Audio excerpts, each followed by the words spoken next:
Hi everyone, welcome to our second episode. Today, in celebration of our second episode, we will examine the number 2 car. We're going to go back in time and check out two cars. You aren't seeing double. The first of the 2 cars we are going to be looking at is the Penske Racing 2002 Miller Lite Ford Taurus, driven by none other than Rusty Wallace.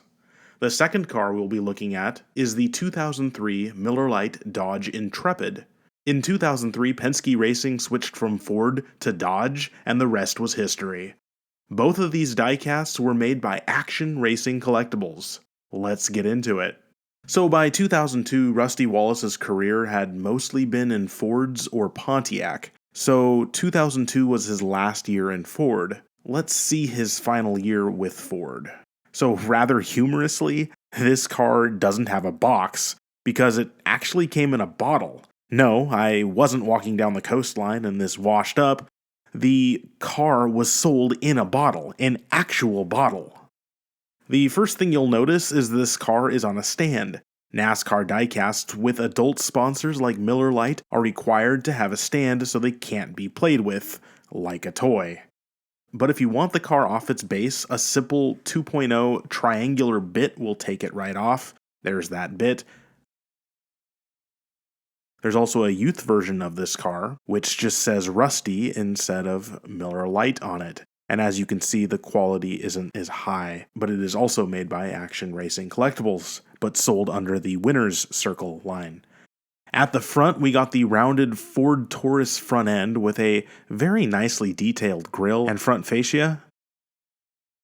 Love the vibrant hues on the hood. Fully modeled windshield as well, looks real good. The side contingency sponsors also include Winston Cup at the very top. The car also nicely features rubber tires. The classy midnight blue looks real good, and the detailing by Action of this era was second to none. Even some of the metallic shine from the Miller Lite logo, wow, it looks real good. I don't know if you can see it on the camera. The rear reads the iconic Miller Time, as well as PPG on the boot. Overall, a fantastic model. It's very crisp, clean, and from what I can see, no flaws. Action knew how to make quality products in the early 2000s. Now let's move on over to Rusty's 2003 Dodge Intrepid. The packaging here says it's one of 15,360 made. Inside the packaging, there's a card as well as a disclaimer telling that this is not a toy for kids.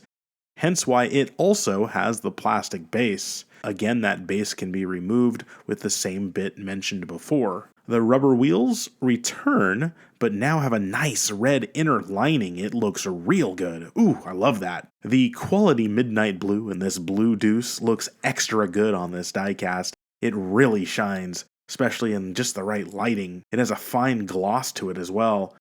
Not sure if this can be seen on the camera. Oh, I hope it is.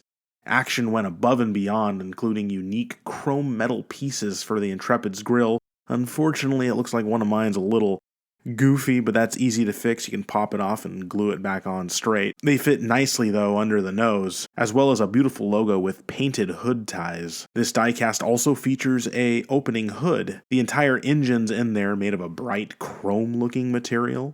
I think it's plastic, though.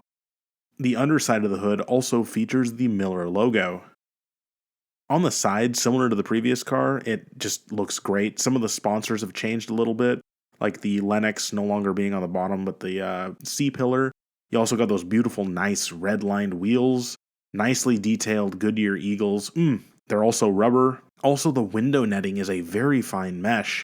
It isn't that Chex Mix piece of plastic like other brands do, but it's an actual metal, unique to this model.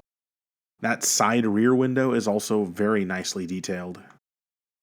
Moving on to the back, we got a very detailed spoiler. You can see everything on there. Nice black window outlines, as well as a good looking Dodge on the bumper. The chassis is also a heavy metal. On the other side, we get even more detailed windows. You won't be able to see inside the car in this video that well, but the interior is painted with unique colors for various parts. That kind of craftsmanship just isn't seen today in 1/64th scale diecasts. Overall, a fantastic build. the highest quality you can buy even to this day. Action really knew their stuff back then. So side by side, of course, one's a Dodge and the other is a Ford. Both are very detailed and both top quality diecasts. Quality I wish we could see offered today, but nonetheless, these are beautiful in their own right. They really capture the cars that Rusty Wallace drove back then. They truly are authentic diecasts for the avid collector. Since these are older, obviously you can't just go buy them at the store super easily, so eBay will likely have them, but expect to spend a decent amount of money for a good quality one. Sometimes your best bet is to simply go hunting in an antique store, or if you live in NASCAR country, maybe a diecast store or something like that. I would rate these diecasts both a 10 out of 10, with the Intrepid having slightly more details than the Taurus.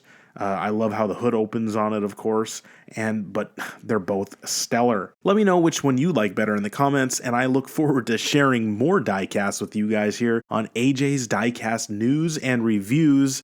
I'm AJ, and I will see you guys next time.